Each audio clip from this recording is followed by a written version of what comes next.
Hey everyone, today our speaker is from Australia.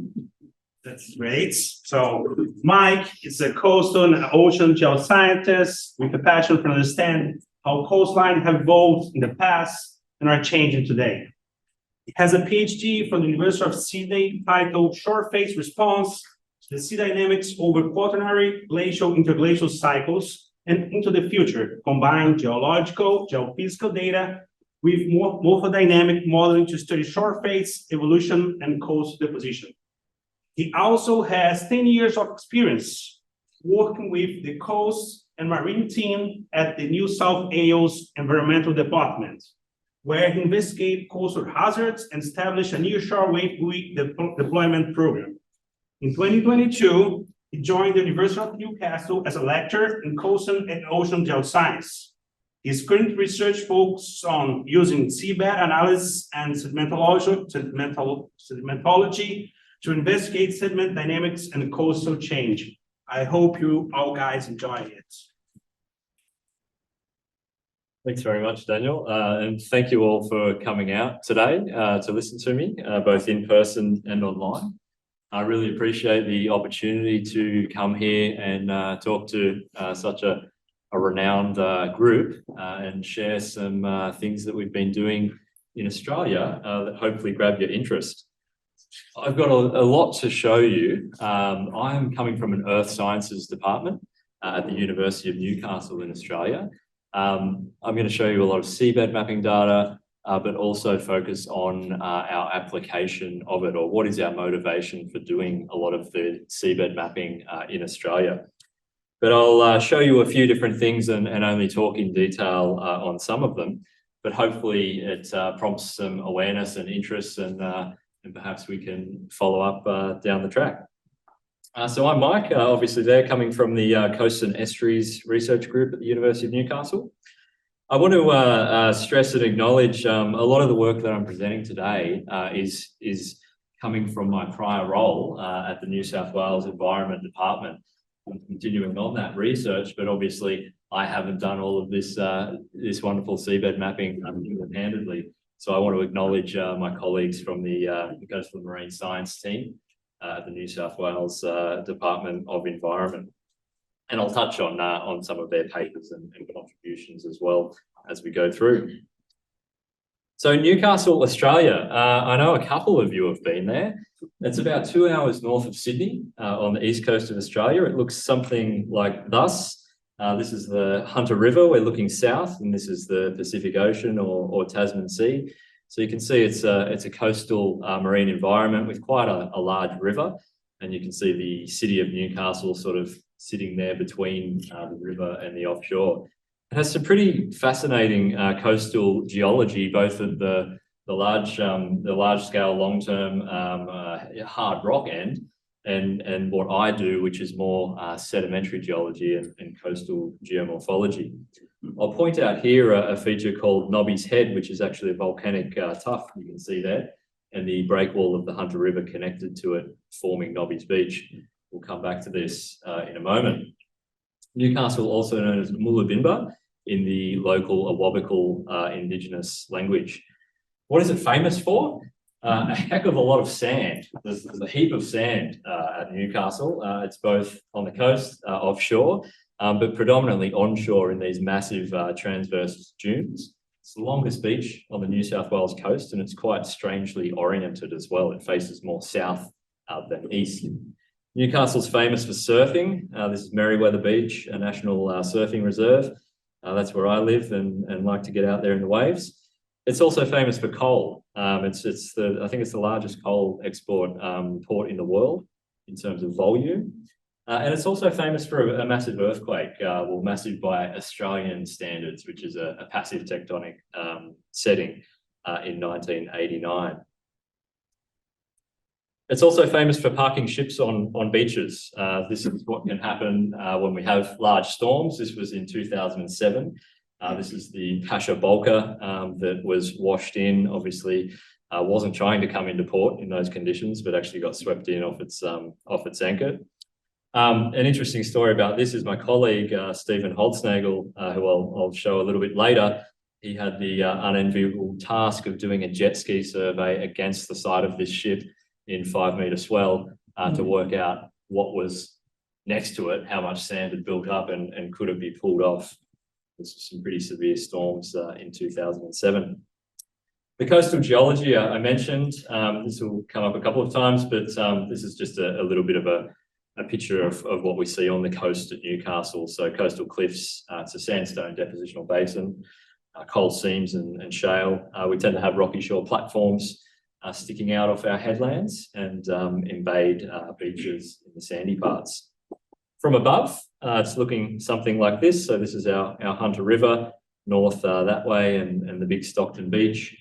You can see Nobby's Head there. I mentioned the volcanic tuff, and there's a little bit of a tracing the geology along our coast here. These beaches to the south are very geologically controlled, pocket sort of lenses of sand on reef outcrops until we get up to here. Stockton Beach is a huge sand barrier estuary system and one of the biggest reservoirs of sand on the New South Wales coast. Of course, Newcastle was inhabited for a very long time before Europeans colonised only a couple of 100 years ago. If we come back here and look at Nobby's Head poking out here and is now a beach and part of the harbour, it used to be an island there. Something I want to point out is you might not know that Indigenous Australians have been on the continent for at least 65,000 years. The geologists among you will probably twig that a lot of the coastal seabed mapping I'm going to talk about was actually the coastal land where people were living during the majority of that time, because the modal sea level in our Lake Quaternary is sort of 50, 60 metres below today, and obviously some larger excursions in the glacial maximum time. So an interesting angle in terms of seabed mapping and in our part of the world, that being inhabited lands for a long period of time. This is just another view of the Newcastle and Hunter River around the time of or shortly after colonisation and people moving in. I'll come back to the Indigenous inhabitants of Newcastle because I want to acknowledge and pay my respects to the Indigenous people, elders both past, present and emerging, and they're the Awabakal people south of the Hunter River and the Warramai people north of the Hunter River. There's an interesting story. I've mentioned Nobby's Head. It's also known as Wibagamba in their language. I also mentioned an earthquake in 1989. This landform has a dreaming story in the Indigenous heritage and in history and in their culture, their spiritual culture. And the story goes that there was a naughty kangaroo or ancestor who was banished there for doing some bad things. And when he gets upset, he bangs his tail and the ground shakes. Of course, in 1989, nobody ever thought that there was going to be an earthquake in Newcastle. It's a very passive tectonic setting. People have been living there for tens of thousands of years. Perhaps had we consulted them, we might have built a little bit better and avoided some deaths in Newcastle. Australians are going to the poll for a referendum right now, and you'll probably see Australia in the news tonight, perhaps, and it has to do with our recognition of Indigenous people in our land. I'll leave the analysis and assessment to you, and we'll see what happens there, but it's quite a topical theme at the moment in our country. So coming to the talk outline, a lot to get through. I'll flash through a lot of things, and I want to show you some data and cover the different scales of seabed mapping that we're doing and applications. So that up top, Seabed New South Wales is the program run by my former team at the Department of Environment in New South Wales. So this is the coastal seabed mapping that I'll focus on. When I say coastal, I'm talking about our inner continental shelf, so out to about 50, 60 metres water depth. We'll look at a case study comparison of why are we doing that and what has coastal seabed mapping got to do with shoreline change and planning for future sea level rise. So that's in there as well. And I'll finish with some interesting discoveries. We're mapping our coastal seabed, the shore face and inner continental shelf, for the very first time in high resolution detail. So prior to this, most areas only had single beam transects. And we're learning a lot about sedimentary features which have been identified and described at other places in the world. So seabed mapping in Southeast Australia scales platforms and projects. Well, first, I'll touch on the coastal seabed mapping and then we'll come back to this. But just to orient you, where are we? The darker grey shading is the state of New South Wales. This is our coastline here, and the broader area is southeastern Australia. So this coastline is about 1,000 kilometres long in a straight line, about 2,000 kilometres if you follow the nooks and crannies of the shoreline and headlands and so forth. So the coastal seabed mapping is built around LiDAR. Obviously, it's horrendously inefficient to map very shallow water with vessels at that scale. So we have seamless topobathymetric LiDAR for our entire 1,000 kilometres of coast now. But that only gets us offshore to a certain part. So we have our vessel that we've been mapping in deeper water and also collecting very valuable backscatter data. But of course, we need to ground truth all of our remote sensing data. So we have a ground truthing program. And my major focus in the team when I was there was leading the sediment sampling and analysis aspect of the program. So choosing based on the backscatter where we would go and do our sampling and taking that through to seabed classification. So this is the type of data that we're producing. I'll show more examples as we go through the talk. But a recent publication, if you're interested in this, obviously this is one small part of the coast. This is the first area that we started mapping in detail down at Wollongong, a couple of hours south of Sydney.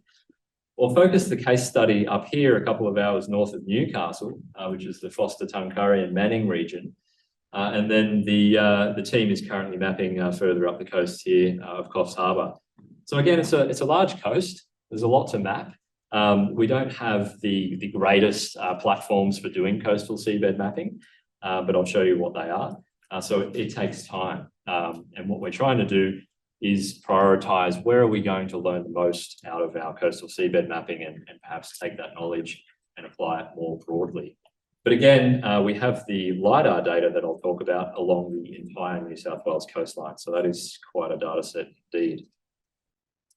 So the program itself, 2017 to present, ongoing. I've touched on the major areas there, and we'll talk about it more in detail. Away from the coast, what else have we been doing? What have I been involved in the past? We have what's called CSIRO Marine National Facility, which is our national blue water research ship. Australia has one of these for everyone. Our universities don't run their own 100-metre ships. I wish we did, but we all bid for time on our national research vessel, which was replaced in 2015 with the Investigator. I'll talk a little bit about that. Some among you, such as Jim, have been out on the predecessor. Jim and I went to sea in 2008 on the Southern Surveyor. So that's this one here. This was the start of, well, actually it was midway through, but my first voyage looking at submarine landslides on the continental slope and impacts on tsunamis. So that was way back then. The connection there was Ron Boyd, who's an honorary professor at University of Newcastle now. Ron was the chief scientist on that voyage and has a strong connection with CCOM here, good friends with Larry Mayer and Jim and others. So Ron has spent a good deal of time over here previously. I'm now filling Ron's big shoes at the University of Newcastle as the next iteration of a coastal geologist. So enjoying spending lots of good time with Ron at the moment. So the ship itself, the RV Investigator, is there. It was based on a ship that University of Washington, I think, had designed for their purposes. This is our national vessel. We went out last year. I'll touch on that now. Our RV Investigator cruise in 2022. We were lucky enough to take a good cohort of us out here. This is my colleague, Associate Professor Hannah Power. She's the head of our Earth Sciences group at University of Newcastle and was co-chief scientist of the voyage as well. And we took a bunch of undergraduate students out to sea with us and postdoc PhD as well, which was a great deal of fun and a great opportunity for them.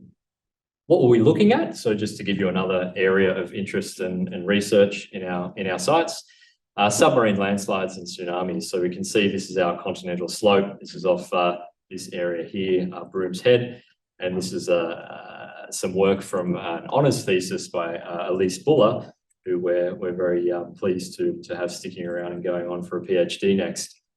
But just to give you an example of some of the data and analysis, I won't dig any further into this project, but this is now the 6th or 7th voyage in this submarine landslides series on the east coast of Australia, going back to the early thousands. So we've been mapping a lot of our continental slope has been a focus of the deep water geoscience work.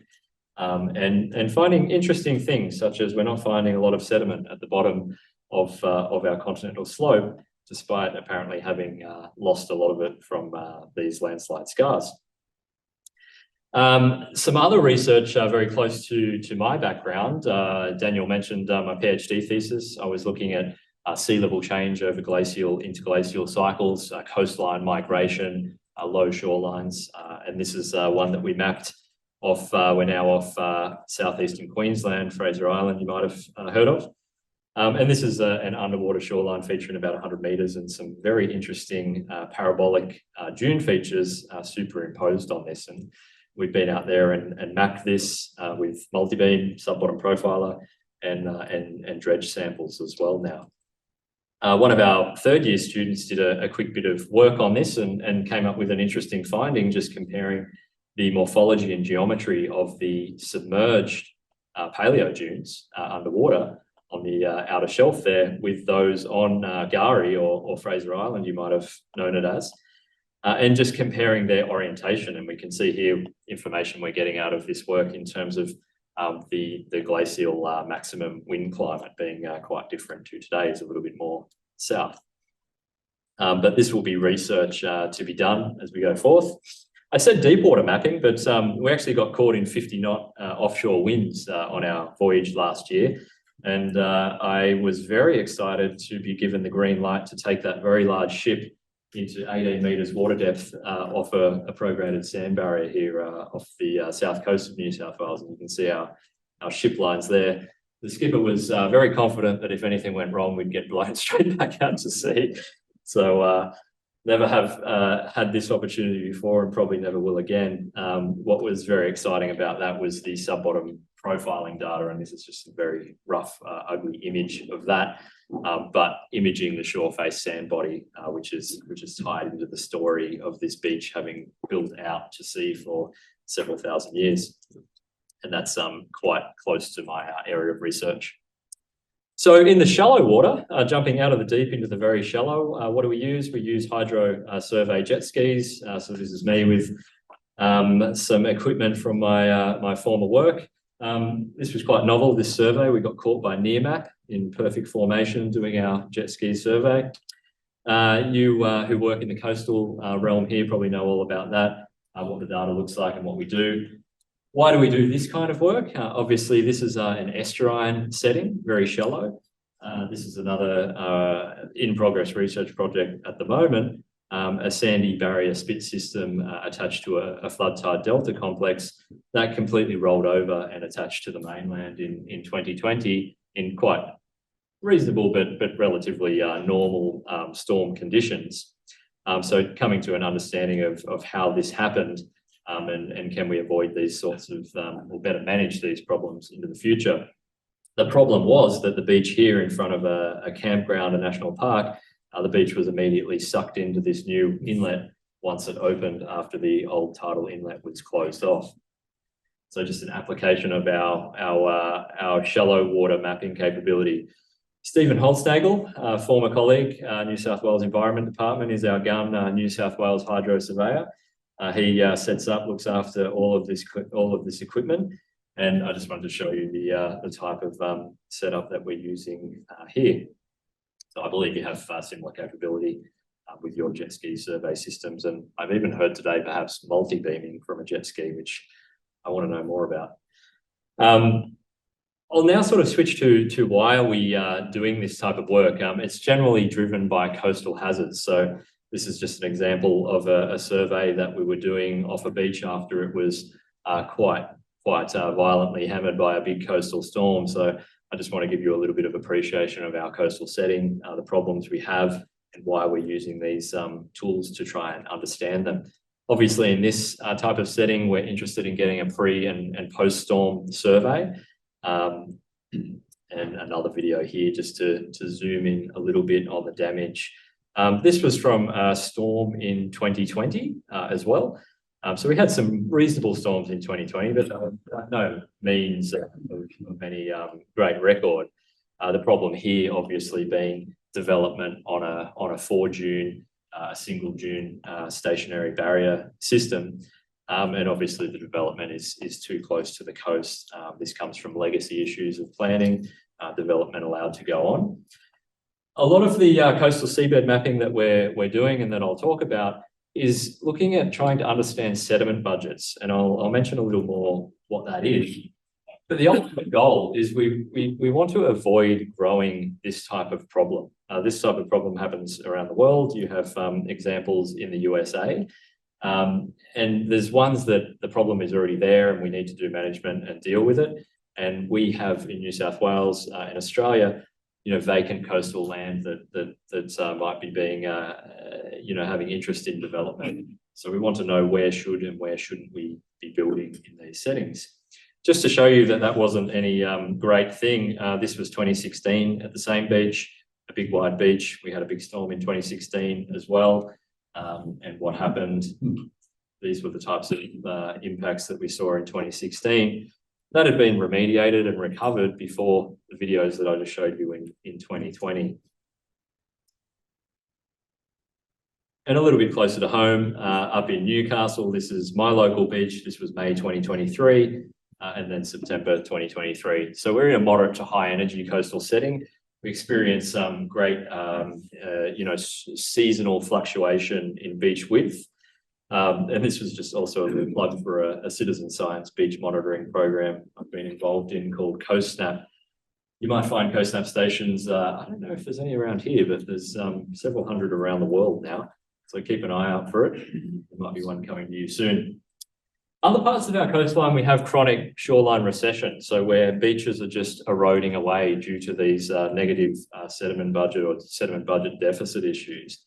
And that's an example there in a natural setting of a beach eroding through a coastal forest. So again, the problems that we're trying to understand. So coming back to the coastal seabed mapping program, I'll now show you a little bit about the data types, data sets that we're using.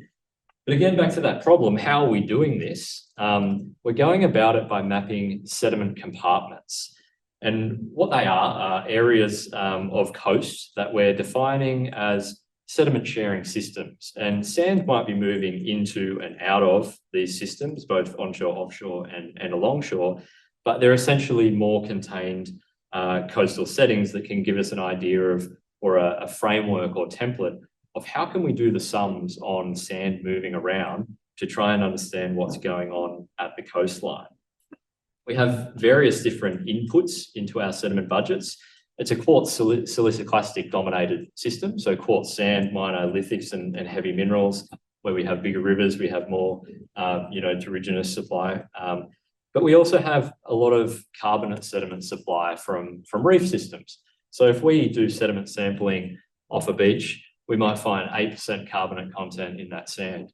We might go around the corner to another beach and it's 40%. That's a huge difference. And we want to know, where is that coming from? What are its rates of production and decay? What does ocean acidification mean for a more carbonate-dominated sedimentary environment if your goal is understanding a sediment budget so you can better manage your beach? Incidentally, this was the beach I was showing you in the videos and the photos, Terrigal Wombrel. A fairly typical setting for New South Wales, Invade Beach, barrier estuary system, and this is just a single 4-dune system. So we've divided up the coast into coastal sediment compartments. 47 secondary compartments in red go out to about 50 metres water depth.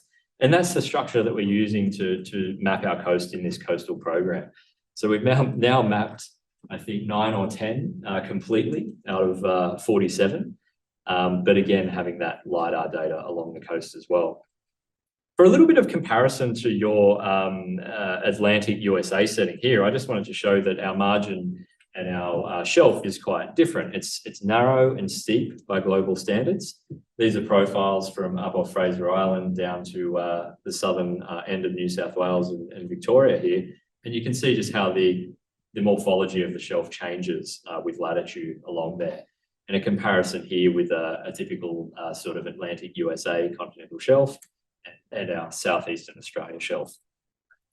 What does that look like in terms of bathymetry contours? If we look again going from north to south in 3 panels, here we have the 100, our shelf break up here is sort of 100 metres. That's the edge of the continental shelf.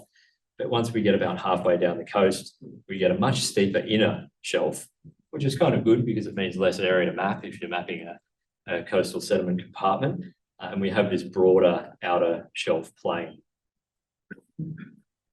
So in terms of the data and what existed and what we're collecting and sort of advancing in this coastal seabed space, before recently we had the Navy sort of navigation-based data that you might be familiar with. So generally aimed at producing bathymetric contours to stop ships running aground.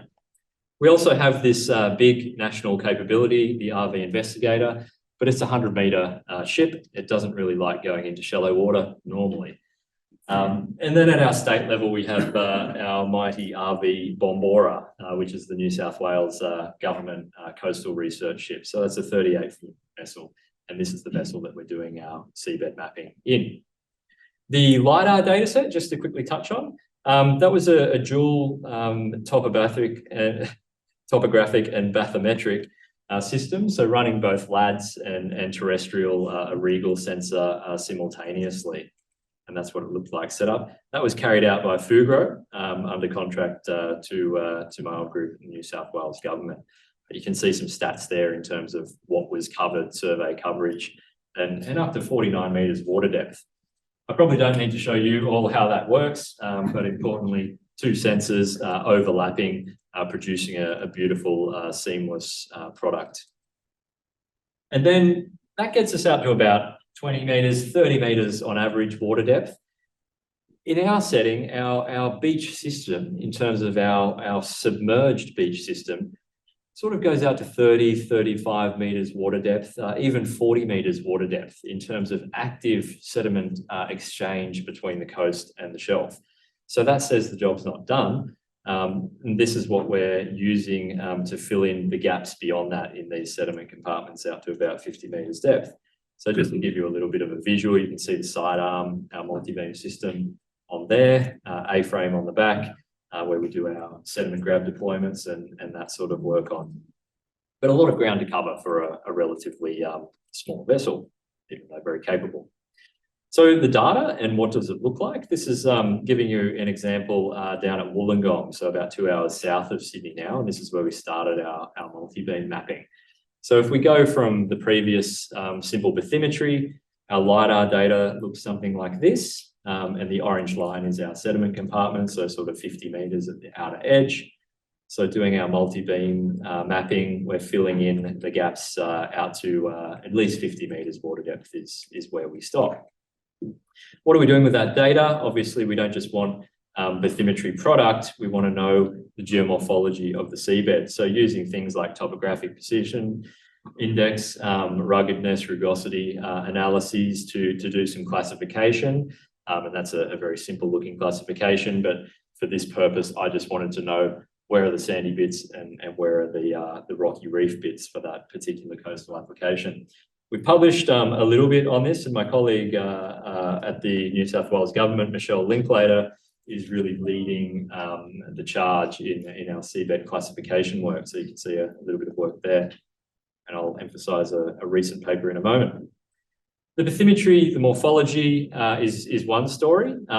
We've got LiDAR reflectivity data, which is a new product for me, something I hadn't had any experience with before, and I'm actually interested to learn a little bit from my visit here about LiDAR reflectivity data, because it's not the same as backscatter in terms of its facility in sediment mapping, although it's pretty good at discerning rocky reef from sediment plains. So just to give you a little bit of a visual there of the data, this is our backscatter data. Our convention is dark colouring for hard surfaces, so for high reflectivity. So these dark areas are rocky reef, and the lighter areas are actually our sediment. So light colours are finer sand, and darker smooth colours are coarser sand. This can be the reverse of other practices. I can assure you the water is not normally this brown in New South Wales. This is off the Hunter River after a huge flood. But we had to do some sampling for this particular work then. And just to give you an idea of our setup for sediment sampling, we preferentially use a shipwreck crab. This is the Smith Mac. I'll point out up here we have a camera system, which is pretty low cost, GoPro, but it actually works really well. So we get video data with all of our sediment grabs, which I found out early on is highly useful. So of course we use the remote sensing and particularly the backscatter data to plan our sediment sampling program. Go out and do that. This gives you an idea of different grades of grain size of sand in this area, and probably gives you an idea of the complexity of the seabed on our coast, which is not dissimilar to your coast here. So it's a nice place to come and visit and see a complex geomorphology on the inner shelf seabed.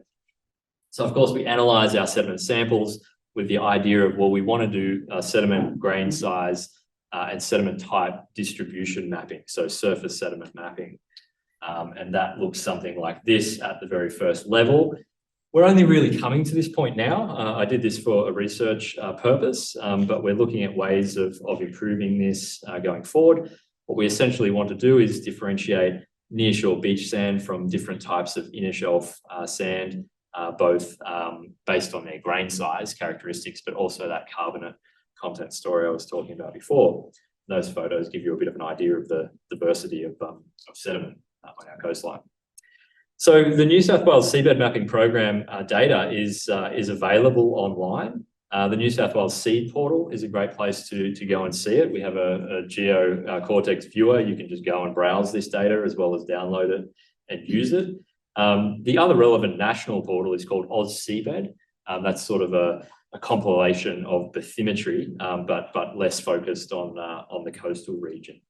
So I encourage you to look at SEED. If you go to that landing page, you'll be able to find all the different data sets. And hot off the press, Michelle has just published a new paper that's in press in Frontiers in Marine Science. And this is both a GIS toolbox and methods of how we're going about that landforms classification process. So I encourage you to look that one up. What does all this mean? The objective of understanding sediment budgets and sediment distributions, there's modelling between what I'm showing you now and our seabed mapping, but this is giving you an idea of if we're predicting future shoreline change, and this is in one of those compartments I was showing you. If we have no understanding of the seabed, this is the output of a typical model, a 50% future shoreline and a 1% exceedance level of future shoreline. If we just add in reliable bathymetry to that model in terms of going from the old navigation mapping to our high resolution data, our shoreline model and prediction is reduced by 14 metres. If we add in the geomorphology to that, we've now got a 45-metre reduction in our predicted shoreline change to 2100. So this is sort of the end game for this research, going through those processes of the first stage of seabed mapping to the seabed classification, understanding the sediment budget, and then putting that into a shoreline model. Why are we doing it? To better improve our accuracy. So skipping forward, I'll just now touch on another example, which shows you a little bit more data and shows you some differences in shoreline behaviour on our coast and how that's tied to the seabed. So we're now a couple of hours north of Newcastle in the Forster-Tuncurry to Manning region. So just showing you the coastline here, and the only thing I'll really point out is the inner shelf is quite flatter, broader here, this being the 50-metre line, and quite steeper to the south here. So I'll talk about three beaches, Australia, one's aptly named Boomerang Beach, Tuncurry and Old Bar, and we'll look at how those beaches have been changing in the historical and geohistorical past. The picture here probably gives you an idea. If you've got a tarpaulin on your foredune, you're probably experiencing erosion. So if we drill down into that, starting at Boomerang in the south, this is essentially a stationary system. If we look at 40 years of shoreline change from satellite mapping, all of the lines through time going from older, cooler to warmer, younger are on top of each other. So we're just seeing variability, 40 years of variability on this beach. So this is a system that we would say is in equilibrium with the wave climate, the sediments, and the coastal seabed. Up at Tuncurry, it's very different. We're now seeing a gradient in the colours. This beach has been accreting for 40 years. It's actually been accreting for 6,000 to 7,000 years. It's a prograded strand plane. And then further north up at Old Bar, it's lighting up red, which is not so good. We see that the pattern is the opposite. And this beach here is receding or eroding away by about 1.5 metres per year. So you can see the amount of development behind this beach and the interest in understanding what's going on there. If we zoom out and look at the seabed, this is that strand plane. It's been prograding for several thousand years. This is our eroding beach at Old Bar. We can see quite a big diversity of what's happening on the seabed. So looking at the data from these zones, and this is active research, so the data looks a little bit rough, but just to give you another idea of the LiDAR and the multi-beam mapping, you can see the track lines in the multi-beam, so it's pretty easy to see what's going on there.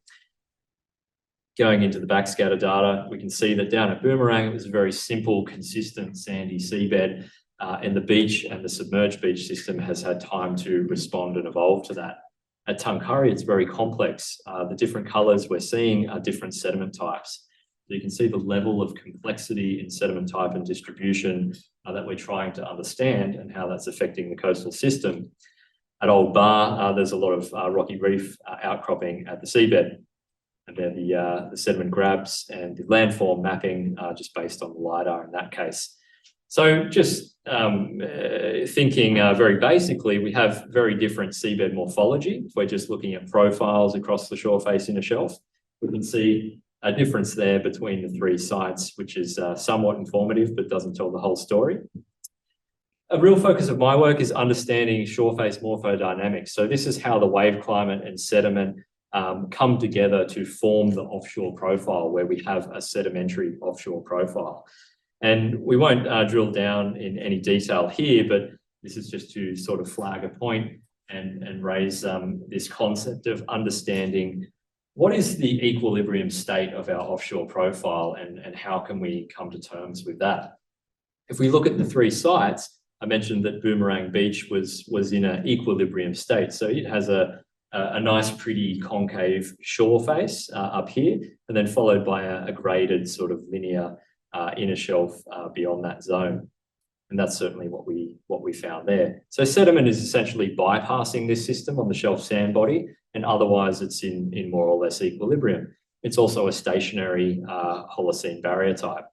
At Tuncurry, I mentioned this beach has been building out for thousands of years. It also did that during the previous high stand and the one before that. So we actually have 3 interglacial phases of beach building at Tuncurry. We have a lot of data there. This is what I spent my PhD thesis looking at, tying geological data, so seismic data offshore, vibrocore data, into a modelling approach to reconstruct this system. And certainly what we found is that all of this beach building has been largely supplied by sand coming in from the shore face and inner shelf, and some sand coming around the corner from the south as well. So that's there and published if you're interested in this type of question as well. The sediment types on the shore face now, we're now going from our simple profile view that we had before to the beautiful 3-dimensional complexity. And what I'm discovering is this process of shore face sand supply to the beach is actually much more complicated than we thought in the past when you get beautiful 3-dimensional data. So looking at what this looks like, these are the different sediment types on our coast, and then moving out into deeper water, we actually have Holocene mud outcropping on the shore face. I want to show you there. And then further out, we have relic shell beds and this beautiful suite of sand waves and sorted bed forms. So there's a bit of a conceptual model of how this is all working. It's not as simple as we thought in the past. There's coarse sand, there's fine inner shelf sand, there's our near shore sand, and there's connectivity between that. Is it event-based? Likely. But what we're trying to get to the understanding of is we're seeing both sedimentological evidence for onshore transport, but also offshore currents. So gravity-driven return flows when we have big storms, water piling up against the beach in the surf zone, that's got to go somewhere and it goes back offshore. So we're seeing that complexity there. At Old Bar, I think I mentioned, and we'll just show here a little bit more of the data for your interest, the bathymetry and the backscatter data there. What we see here is not a lot of connectivity between compartments. So we look either side of a headland and we see completely different sediment types. So we're not seeing sediment sharing between those beaches. And another example I wanted to show you here was on the inner shelf right off the erosion area. We find a very sediment depleted shore face. I wanted to show you one of these videos, which is the video above our shipwreck grab, and why it's so fundamentally important for us to have that in this setting. Here we've landed in the sorted bed forms. You can see the sandy crests and you can see the gravelly swales in this setting here. If I put down the grab and it lands on one or the other, I get that or that.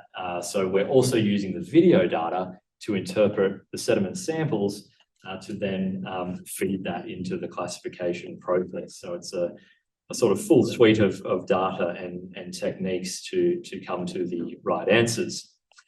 And another interest is the movement of sand around headlands. So what we find in the sediment compartment up here where the beaches are eroding is the sand going out of the northern end. There's nothing coming in at the south, and there's no sand on the shore face inner shelf to support resilience in those systems. So I'll just finish up now briefly just showing you, touching on some sedimentary features that we found on the continental shelf. And again, I'll go through these rather lightly, but it's hopefully to tap on some different interests in the audience. Some of you might be working or interested in this space. I showed you the landforms classification, or you might call them geoforms. And what we have done there and what's just been published in that Frontiers paper is basically mapping the rocky reefs in great detail and distinguishing the sediment plains. This is the next stage of classification, which is mapping the fine scale, so low relief sedimentary features in the sedimentary plains. So what we're looking at here is sorted bed forms and shore face ridges that I'll show in a moment. So how are we doing that? We're actually using similar processes. So the topographic position index chiefly with different thresholds and applied only to the sedimentary plains. So using masks to remove all of the higher relief geomorphology of the temperate rocky reef areas. So then we can apply our classification methods to a more consistent sandy surface and pick out the fine scale morphology. So again, we're discovering features on our shore face and inner shelf that we didn't know of before. Sand waves and scour channels just off our beach systems. So these are on our upper and lower shore face just outside the surf zone bars. And these appear to be sand waves, which are shore transverse, which are then scoured out by surf zone gravity-driven return currents exiting the surf zone and flowing offshore. We're also discovering huge fields of asymmetric sand waves on our coast in different settings and a few views of what they look like there. So these are sandy environments, but this is sorting of different grain sizes by sweeping currents along the inner shelf. What is this telling us? The currents and hydrodynamics along our inner shelf are also a lot more dynamic and prevalent than we knew in the past from throwing down instruments haphazardly. We now have a better idea of where we might put hydrodynamic instruments to get at some of these questions. But of course, we're finding that a lot of the sedimentary features, bed forms and morphology on our sedimentary inner shelf, we're finding analogues overseas. So a sorted bed form field here off the Manning River, which was one of the areas we were just looking at, is quite similar to some features that have been well described off Fire Island. South from here on your coast. And then larger features, asymmetric sand waves. So again, these are the next scale up of features. You can see what these look like along our coast. Their scale, we're getting more asymmetric, bigger amplitude ridges and longer wavelengths. And again, there's examples of these things from overseas as well. That's really good because in finding these features, we're able to make some interpretations about sediment transport processes on our coastlines just from knowing these features are there, their morphology and their orientation, because a lot of that research has been done elsewhere in the world.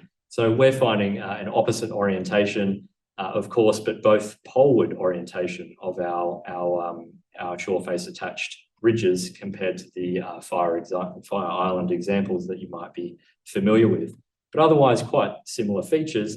So we can learn a little bit about the dynamics of the shelf based on all of the detailed work that has been done in settings such as that. The last one, just to quickly touch on, is I spoke about the process of shore face sand supply to the beach. That process is really important because if we know where that's happening, it's actually an active sand supply to our coast. So it's supplying some resilience. So if we think about projected sea level rise, erosion of the coast and loss of sand offshore, if we've got a system where we know sand is actually already coming onshore and the beaches are accreting, then we need to apply that in our modelling, and it's going to have a bearing on predicting shoreline change. So those features that I showed in the backscatter actually have morphological relief as well, shallow deflation depressions, which are showing us, if we look at the morphology and the classification, it's quite different to the backscatter. So the morphology isn't enough to understand what's going on, but when we put them together, we're starting to learn a lot about our system.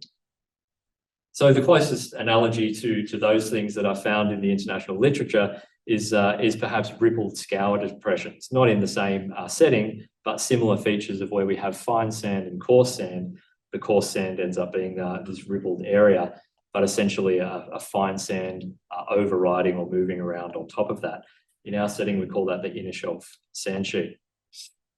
So just to wrap up, the summary points from the talk. I know it was quite a lot to take in. For some of you, you might have been interested in parts and less interested in others, but hopefully among the audience, there's been a few things of interest to all of you and an insight to the data that we're collecting, why we're collecting it, what we're doing with it, and how we're analysing it in terms of those classification processes. And it's revealing new insights on our shelf and understanding of our coastal sediment dynamics. And the last thing to really touch on there is just to thank you all for your time, and to sort of mention that I'm flying through here and making a one-day visit, hoping to create some connections and keep in touch with some of you going forward as well. So in our coastal and estuaries research group at Newcastle, we have a sort of renewed focus on coastal geomorphology and geology, and quite some parallels with work being done in your institution here. So thank you very much. Hopefully time for a few questions.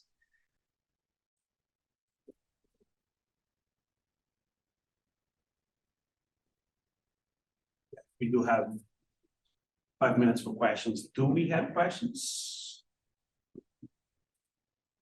Yes. Thank you, first of all, and thank you for providing the background on the Indigenous groups that inhabited the area, what is now Newcastle. So I'm curious about the relationship between the Indigenous groups that currently live in and around Newcastle and seabed mapping activities. Like, is there any pushback? Or, on the opposite side of the coin, are they interested in any of the data you guys are collecting? Because this is all very relevant for, us here in the US as well. Yeah, absolutely. So in that context, there is interest. The area that is currently being mapped is off a place called Coffs Harbour, some 4 hours north of Newcastle. And there's just in the recent weeks, there's been some interest from the Indigenous community up there. And particularly Indigenous people who are working as marine park officers and that sort of thing. So it's really, I guess, a new area of engagement in this type of work. However, in Newcastle and at the university, I guess one thing to point out is our university probably has one of the strongest connections to the local Indigenous population in Australia. So we have something called the Wallatuka Institute, which has been there for 40 years now, and it basically for both integrating Indigenous knowledge with what's going on in the university, but also for Indigenous students to provide everything they might need to feel at home and connected while they're doing their studies as well. I was at a conference recently where First Nations archaeology came up in terms of mapping in Florida, and what became apparent there is that they were doing magnetometer surveys to try and find any evidence of artifacts or occupation of different zones. Because the Indigenous Australians weren't using any metal, we don't really have that opportunity to go out and do a sort of discovery mapping using devices like that. However, we're starting to think about, well, if we're doing any physical sampling, analysing that material that comes up, it's very unlikely, given transgression and the dynamics that I just showed you of our inner shelf, to be finding things at the surface. But certainly it's a new place to be thinking if we were to be going coring and going subsurface. I mentioned at the start that this was the occupied coastal land where people were living, eating, fishing, doing all their things. So I'd say it's an area of great interest to me, and I'm looking forward to taking opportunities to engage with the Indigenous people and bring their knowledge into what we're doing as well. Great, thank you. So that was really interesting. And at the beginning, you talked about how dynamic the coast is, and then you described this project with 47 segments, which you mapped 9 completely, which says to me that this is a substantial project that's going to take a long time. And at the same time, you have a lot of change occurring. So when you get to the end, do you have to start over for the data to be kind of applicable to climate models and sediment models? Like how dynamic is it in respect to the bigger picture of what you're trying to use the model? Yeah, there's sort of a joke or analogy in Australia. You might be aware of the Sydney Harbour Bridge. They never stop painting it. As soon as they finish, they start again. And so it's a never-ending process of painting the Harbour Bridge. In terms of this, it's not a never-ending process. I mean, of course, we're not going to want to stop this work, and it's a never-ending process of discovery. I think in terms of dynamics and morphological change at a large scale, what would be great would be to do that coastal LiDAR at least every decade. That cost us what might be considered not a lot of money, but still is at a state government level. It was about $4 million to do that survey. So it's not something that we can do every year, but it's something that we could potentially do every decade or something like that. Because the multi-beam mapping is so slow, what we want to do is build up a first pass picture of everything and then target areas to go back and repeat map, and particularly either sides of large events. So one of the very of interest research questions in my head is to do with these bed forms on the inner shelf, identifying ones that are detached or disconnected from the active coastal system and their relic sand are being reworked in events, from those that might be actively connected to the beach system. And the only way to really do that is to map and map again. But we wouldn't be doing that at the whole state scale. It would be just a huge task. The other thing to mention about the 47 compartments is when we get to the northern third of the coast, it's pretty much dominated by an alongshore transport system. The coast is much less embayed, and the shore face and inner shelf is much more dominantly sandy and uniformly sandy. So there's less to learn in that setting than there is in the more complex geomorphic setting. So we've prioritized the compartments into where are we going to learn the most from. You can see, if you recall the map from the start, we've sort of done 3 zones that are covering a bit of the latitude of the coast, but also different geomorphic regions. Thank you so much.